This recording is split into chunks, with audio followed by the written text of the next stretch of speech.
Join me now is Roger Stone of StoneZone.com. StoneZone.com. Here's the headline today. At one point, it was the top headline story at Daily Mail.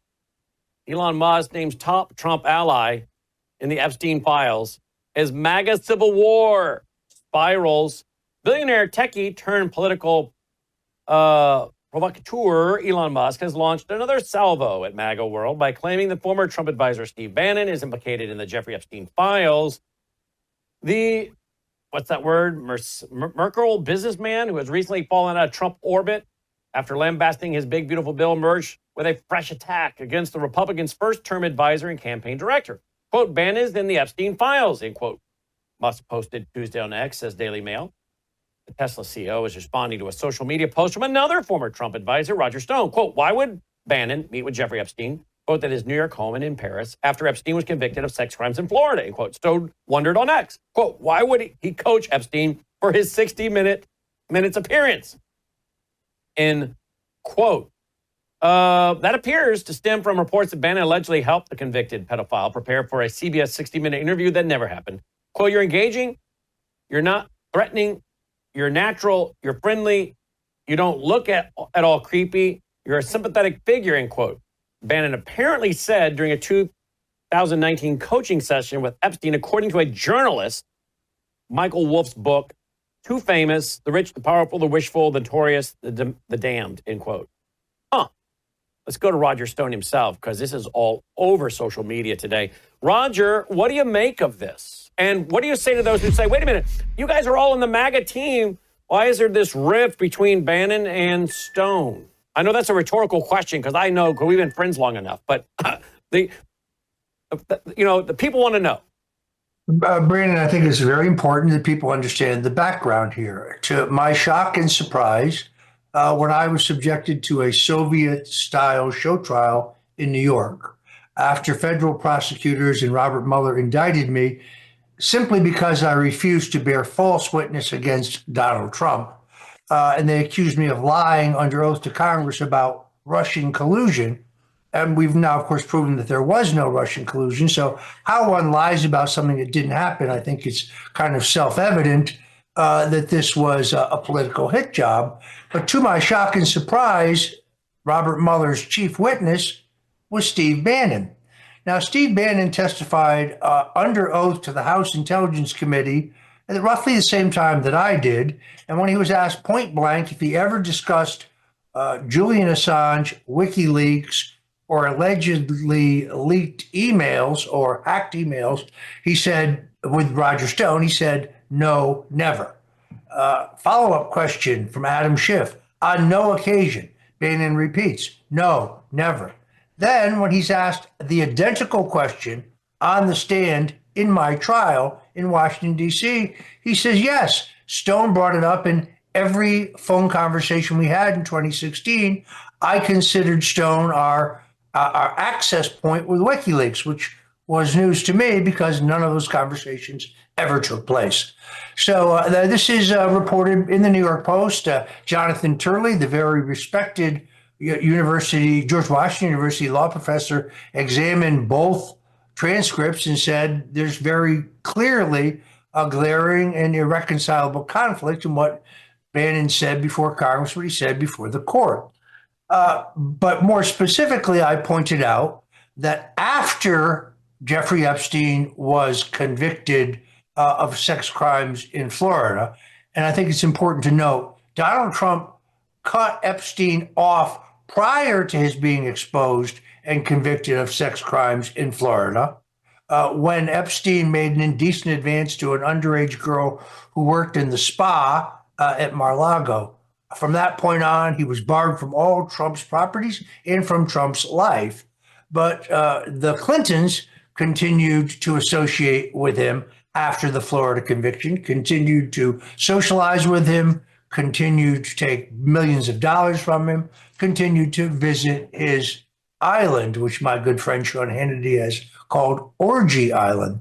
But Steve Bannon also continued to associate with Epstein, visiting Epstein in his home in Manhattan, which, by the way, is the single most expensive single family piece of real estate in the borough of Manhattan, but also, according to the New York Post, visited him in Paris.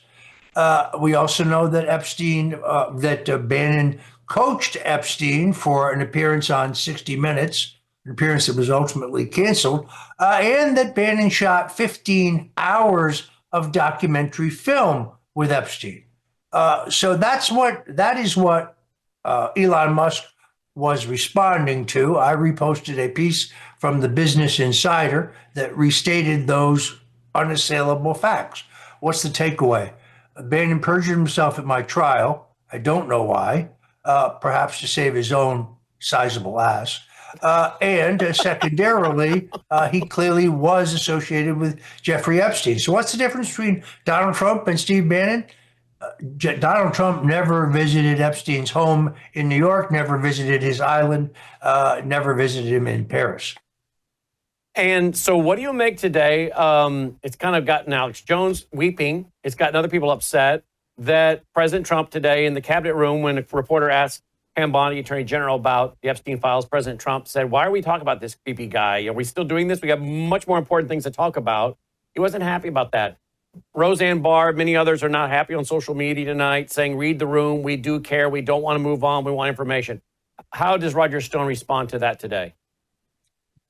Well, Brandon, first of all, I think it's important to note that I think I am the second major author in the United States to substantially expose Epstein. In my book, The Clintons' War on Women, published in 2015, the longest chapter in the book by far is chapter, I think it's 7, entitled Orgy Island. And you can get the book by going to EpsteinTruthBook.com, EpsteinTruthBook.com. And a number of things are established in the book. Among them, yes, I had the FAA manifest. Yes, I know who partied on Epstein's island. Let's go through some of the names. Former U.S. Senate Majority Leader George Mitchell of Maine, a Democrat. Former New Mexico Governor Bill Richardson, a Democrat. Former President Bill Clinton, a Democrat. The scientist Stephen Hawking. That's kind of weird. Yeah, it is. The Israeli former Prime Minister Ehud Barak. Now, I don't think they went to the island for the weather. And this is all laid out in my book. I point out to you that a federal grand jury in July, I believe, of last year, indicted Epstein on 2 counts. One was child sex trafficking. The other was conspiring to engage in child sex trafficking. But the grand jury testimony under which he was indicted is sealed. And the search warrant, which was issued by the Southern District of New York for Orgy Island, is also sealed. Why are those documents sealed? By the way, Kash Patel at the FBI has no ability to see those documents or to unseal them. It is not within his authority. So why the Justice Department under Pam Bondi, who I like very much, has not moved to unseal those documents, because clearly the grand jury felt there was enough evidence against Epstein to bring a criminal indictment against him. And then you move to the question of whether he killed himself. Michael Bannon, who is the longtime New York City medical examiner, one of the most respected pathologists in the country, examined Epstein's body at the request of his family, and he said his injuries were not consistent with hanging himself. He had 3 different broken bones in his neck, were not consistent with hanging. And he also pointed out that he, Bannon, had done autopsies in over 1,000 hanging cases. We also know that the criminal defense attorney, David Schoen, who represented Donald Trump quite ably in one of the 2 impeachments, had agreed to represent Epstein in his criminal defense trial. They had agreed on a retainer the Thursday before the Saturday that Epstein died. So I ask you, who retains a lawyer on Thursday and kills himself on Saturday? Now, on top of that, we're asked to believe that the video cameras just happened to be malfunctioning, that the two guards who were in charge of 24-hour monitoring of Epstein happened to fall asleep, that they happened to move his cellmate out of the cell the day before, that they took him off suicide watch the day before. Sorry, it does not add up. And then lastly, an explanation of all this, because I'm as upset about this as Alex Jones is. And actually, I saw him crying on the air. I think he's very sincere because we all just want the truth here. I would point out to you the history on Epstein, which is important.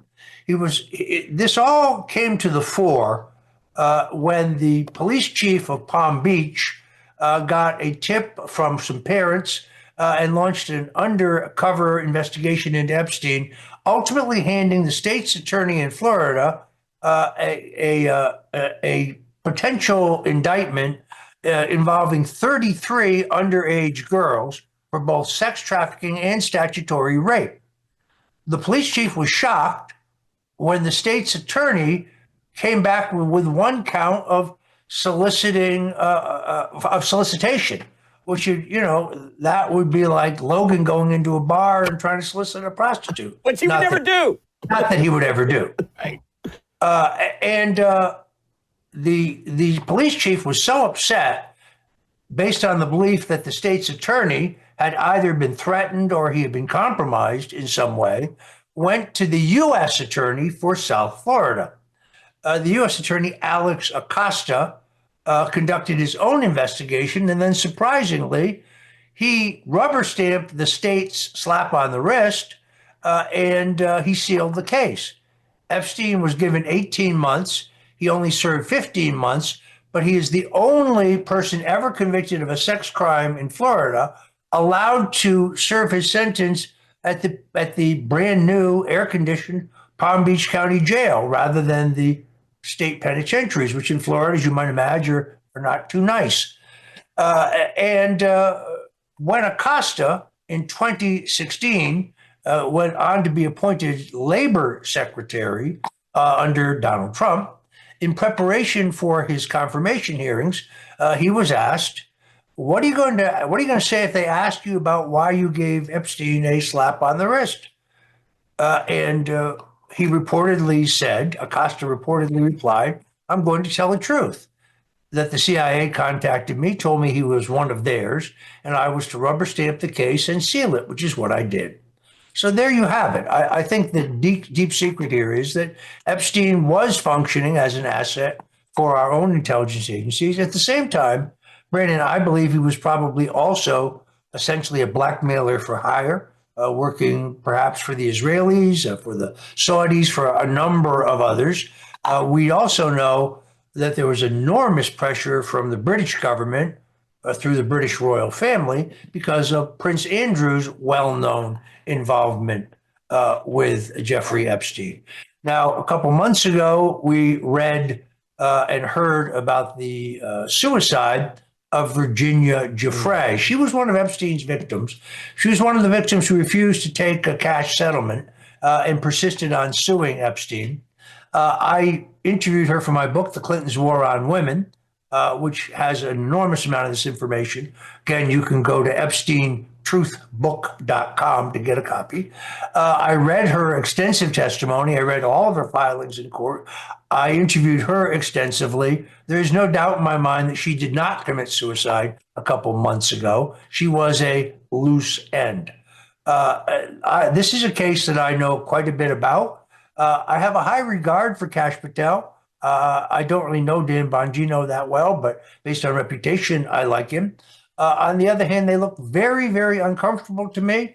And I wonder whether there are international pressures on this administration while the president is trying to make peace in various regions and negotiate complicated tariff agreements with our trading partners that may be a key factor in why the American people are not being told everything about Jeffrey Epstein. But I point out again, Kash Patel and Dan Bongino cannot give us what they do not have. So I believe that the DVDs and the hard drives that were seized by the FBI at the time of Epstein's arrest in New York, in Palm Beach, in New Mexico at his ranch, and on his island, I believe those are long gone. I think they have been destroyed.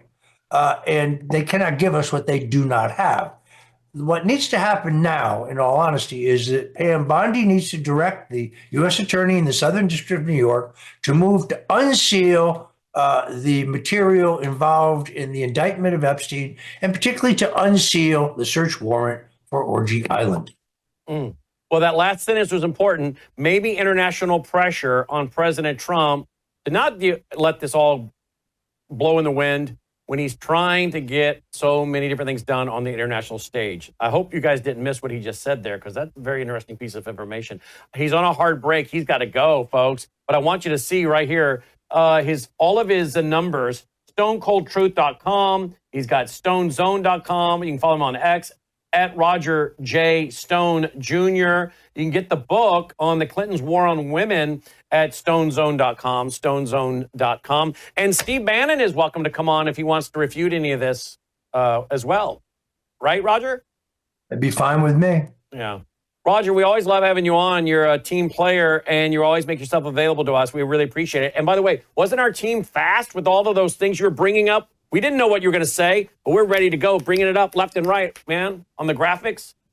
Look, some of my fondest days were when I was with Worldview Tube. I'm glad to be back with you. I'll be honest with you, I declined a number of other interviews tonight, but Brandon, you asked. I'm happy to be here. Well, you're very kind, and you know you're always welcome back here for TV in the future whenever it opens up the door for you. In the meantime, people can hear the Stone Zone, my syndicated radio show, every night at 8 p.m. Eastern Time at WABCRadio.com. That's WABCRadio.com. We'll talk about this tonight and a number of other matters. The CIA has now finally admitted that they were handling Lee Harvey Oswald. And there's the House Intelligence Committee chair says that the report put out by the CIA regarding the way the Obama administration fabricated the Russian collusion hoax is a sanitized version, and the truth is much, much worse. We'll cover all of that tonight. Awesome. Thank you, Roger. StoneZone.com. Thanks, Roger. Thank you. God bless you. You too, my friend. Roger Stone checking in there, folks. StoneZone.com. And we're going to be right back after this break. News is moving faster than ever, and so are we. Worldview Tube brings you 24/7 live stream coverage and now real-time alerts when it matters most. Once you have the Worldview Tube app installed, exit the app and navigate your way to Settings. In Settings, locate the tab labeled Notifications. Select the Notifications tab. Scroll down until you locate the Worldview Tube app icon. Select the tab, and here you can turn on and customize your notification experience for the Worldview Tube app. News doesn't wait, and neither should you. Turn on push notifications to stay informed. Every headline, as it happens,